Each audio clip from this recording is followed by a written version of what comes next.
Once again, welcome you all. In this lecture, we are going to learn about the keyhole welding concept.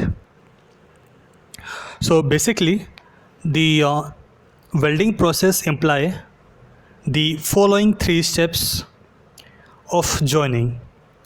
That is, first one is the melting the metal to form a weld pool on the side of the future joint. Now, the second step is to permit the weld pool to grow to the desired size and maintaining of weld pool stability until solidification process occurs. Welding process may be achieved by using different energy sources, that is from gas flame and electronic arc to electron or laser beam and ultrasound process. Of the energy sources we use, the laser beam is notable for having the high power density currently available to the industry, that is we can find up to generally 10 power 9 watt per centimeter square. So that is the intensity of the laser beam. So it is focusable on a small spot down to 0.1 millimeter, and the absorption of such energy leads not only to material melting but also to evaporation of the material at the point of contact, which forms a cylindrical hole in the material which may further extend through the entire plate thickness. After passing of time, the cavity becomes deeper and forms a shape of canal filled with evaporated material along the direction of the laser beam.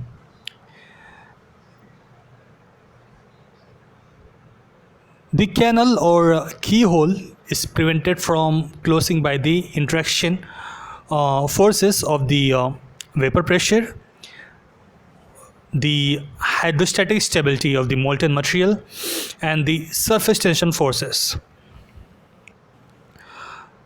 The five forces you should consider when analyzing the establishment and stability of the keyhole, which are following.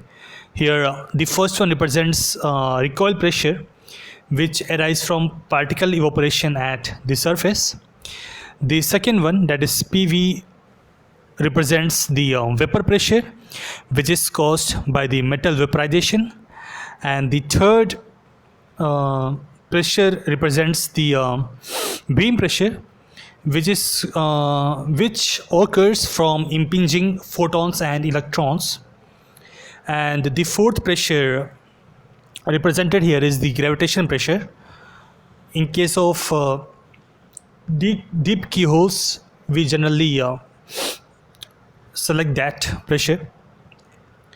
And the fifth pressure is the surface tension pressure.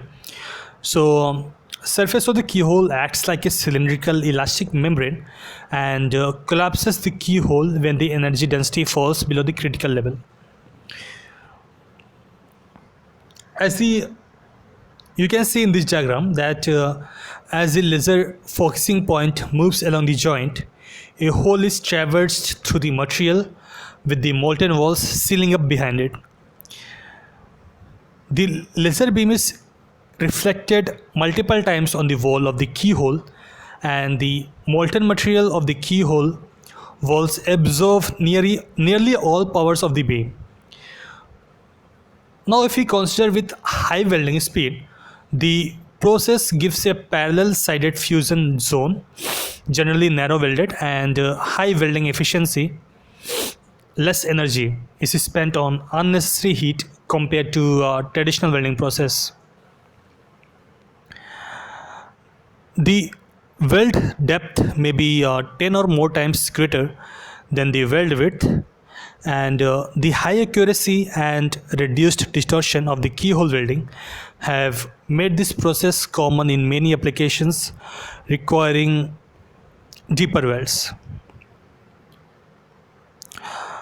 Laser beam welding provides increased processing speed, less post processing, and reduced consumption of materials, leading to increased productivity. The main drawbacks of this welding technique are high costs of laser apparatus, difficulty in melting high reflective or high thermal conducting materials such as aluminum, which is highly reflective, and a small gap tolerance, and a tendency to the formation of welding defects.